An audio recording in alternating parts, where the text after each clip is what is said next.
Hello दोस्तों, हमारे YouTube channel पे आप लोगों का स्वागत है। मैं हूं कमलकांत और अभी हम बात करेंगे बीपीएससी के संदर्भ में।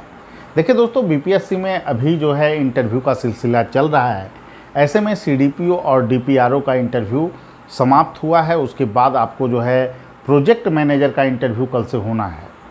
उसके आगे आपको ऑडिटर का इंटरव्यू होगा जो कि 1 अगस्त से शुरू होगा और ये इंटरव्यू जो है 12 अगस्त तक चलेगा। ऐसे में छात्रों को तैयारी की रणनीति कैसी रखनी चाहिए और क्या इंटरव्यू पर जो है फोकस एरिया होना चाहिए, इसी पे अभी बात करेंगे।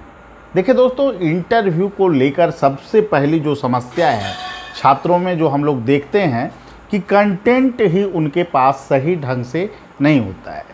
जैसे आप जब इंटरव्यू देने जा रहे हैं, जैसे प्रोजेक्ट मैनेजर का इंटरव्यू दे रहे हों या फिर आप जो है ऑडिटर का इंटरव्यू देने के लिए जा रहे हैं, तो ऑडिटर पद से जुड़े हुए जो महत्वपूर्ण प्रश्न हो सकते हैं, जैसे हायरार्की क्या है, ऑडिटर का कार्य क्या है, आपका ही चयन ऑडिटर पद पे क्यों करें, आपके विषय का क्या रोल होगा, तो जो बेसिक चीज़ें हैं उस पर आपको अच्छे ढंग से काम करना होगा।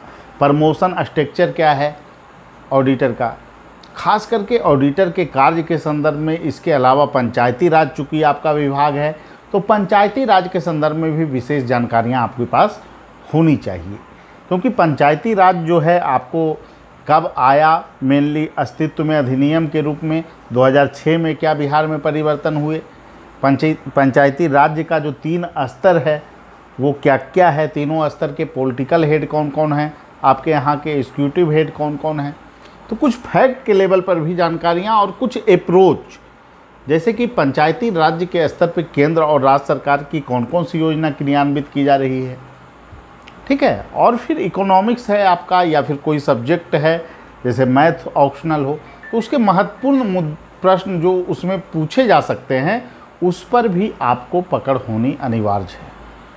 और इसके लिए आपको अभ्यास करने होंगे, काम करने होंगे। जो समसामयिक मुद्दा है उसको बिल्कुल भी छोड़कर न जाए। बहुत बार क्या होता है, जातिगत जनगणना से क्वेश्चन आ गया, फिर आपको जो है कि समान नागरिक संहिता से जोड़कर प्रश्न पूछा गया, मणिपुर प्रकरण से। एक प्रश्न हर लोगों से नहीं पूछा जाएगा, लेकिन किससे क्या पूछा जाएगा ये निश्चित नहीं है। तो ऐसे में आपको करेंट को भी बिल्कुल इग्नोर नहीं करना है, समसामयिक इशू को भी देख कर जाना है। और जो पद से जुड़ा हुआ प्रश्न है या पंचायती राज से जुड़ा हुआ जो मुद्दा है और जो सिचुएशन बेस्ड क्वेश्चन है, इस पर थोड़ी प्रैक्टिस ज़्यादा रखना होगा। और इसके लिए संपूर्ण क्लास रैंकर्स व्यू में आप जो है जुड़कर कर सकते हैं, जो कि कॉन्फिडेंस लेवल आपको बढ़ाने में काफ़ी मदद करेगा। क्योंकि कंटेंट आपके पास होनी चाहिए, उसका कैसे बेहतर उत्तर आप दे सकते हैं, ये सारा चीज़ उसमें बताया गया है। उसको पहले देखना है, उसके बाद मौका दीजिएगा, तो एक मानसिक रूप से आप क्या होंगे, सशक्त स्थिति में रहेंगे, मजबूत स्थिति में रहेंगे।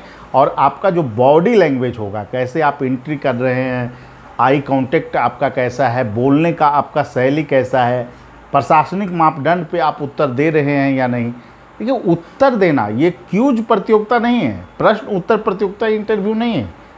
इंटरव्यू समग्र अवलोकन है कि आप उस पद पे आने के लिए कितने उपयुक्त हैं।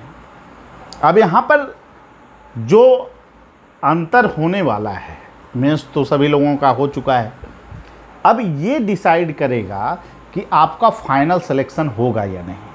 तो ऐसे में किसी भी प्रकार का रिस्क आप न लें। मैं पहले भी कह रहा हूँ कि अभ्यास ज़रूरी है। क्लास की अपना एक अलग महत्व है क्लास करने का, ठीक है। और जब आप मॉक दे रहे हैं तो मॉक जो है पेशेवर टीम के पास दीजिए, जिनको आइडिया हो हर एक एंगल पर प्रश्न पूछने का, हर एक जगह पे अप्रोच हो, कैसे उत्तर देना है ये समझाने की उनमें दक्षता हो।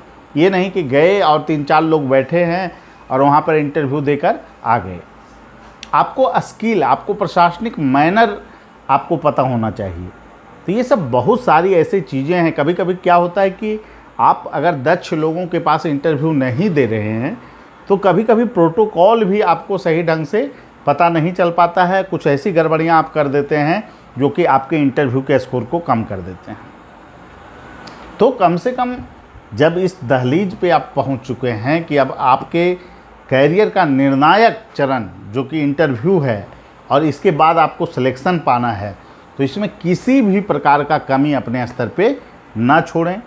और रैंकर्स व्यू लगातार 3 बार इंटरव्यू टॉपर बीपीएससी में देने का काम की है, और जो भी एग्ज़ाम हो, ईएसआई हो, एमबीआई हो, और उसमें भी आपको सफलता का उच्च दर बना हुआ रहा।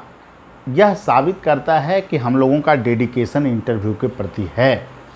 और क्लास अगर आप अच्छे ढंग से कर लेते हैं और 3 मॉक दे लेते हैं, तो मुझे नहीं लगता कि कोई समस्या आपको वहाँ पे आएगी। निश्चित रूप से मेंस का अपना जो है कि महत्व है, मेंस में बेहतर अंक होंगे तो इंटरव्यू एक सपोर्टिंग रोल प्ले करेगा, यही होता है। लेकिन अगर आप 3-4 नंबर, 5 नंबर, 10 नंबर से फेल आप होने वाले हैं, मतलब आपका स्कोर कम है, तो आपको लीड रोल प्ले कर सकता है इंटरव्यू, और यहाँ पे आप सुधार करके उस गैप को आप यहाँ पे पार सकते हैं।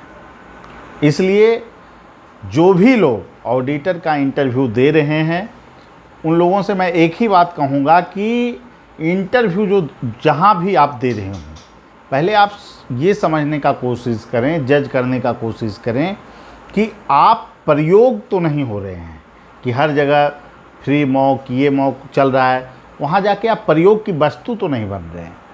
इंटरव्यू हमेशा जो है कि प्रशासनिक मापदंडों, सिचुएशन बेस्ड क्वेश्चन, फिर आपको जो है कि कुछ बेसिक लेवल के क्वेश्चन जो आपके शैक्षणिक गतिविधि से जुड़े हुए हैं, और आपके कॉन्फिडेंस का स्तर, जिस पद पर आप जाना चाह रहे हैं उससे संबंधित प्रश्न, और उत्तर देने की भी कला, जो कि आपको परख सके सामने वाला कि आप उत्तर दे रहे हैं वो सही है, प्रशासनिक अप्रोच पे है या नहीं, संवैधानिक मापदंड पे है या नहीं। तो इसके लिए आपको हमेशा जो है कि एक ऐसे टीम से आपको जुड़ना चाहिए जो इंटरव्यू की दिशा में अच्छा काम कर रही हो और भाषा शैली परिष्कृत हो। ठीक है, ये भी मायने रखता है। तो जो लोग जुड़ना चाहते हैं रैंकर्स व्यू टीम के साथ, वो हमारे फ़ोन नंबर 7004291557 पे कॉल कर सकते हैं, या फिर 8709537366 पे संपर्क कर सकते हैं, और जुड़कर इंटरव्यू को अच्छे ढंग से तैयार कर अपनी सफलता की संभावना को बढ़ा सकते हैं। ठीक है, सभी लोगों को धन्यवाद। एक ही बात कहूँगा कि सकारात्मक रहें, ऊर्जावान रहें और इंटरव्यू की बेहतर ढंग से तैयारी करते रहें। आपकी सफलता तभी सुनिश्चित होगी जब आप इंटरव्यू में बेहतर स्कोर करने की स्थिति में होंगे। ठीक है, सभी लोगों को धन्यवाद। फिर अगले वीडियो में मिलेंगे। Thank you.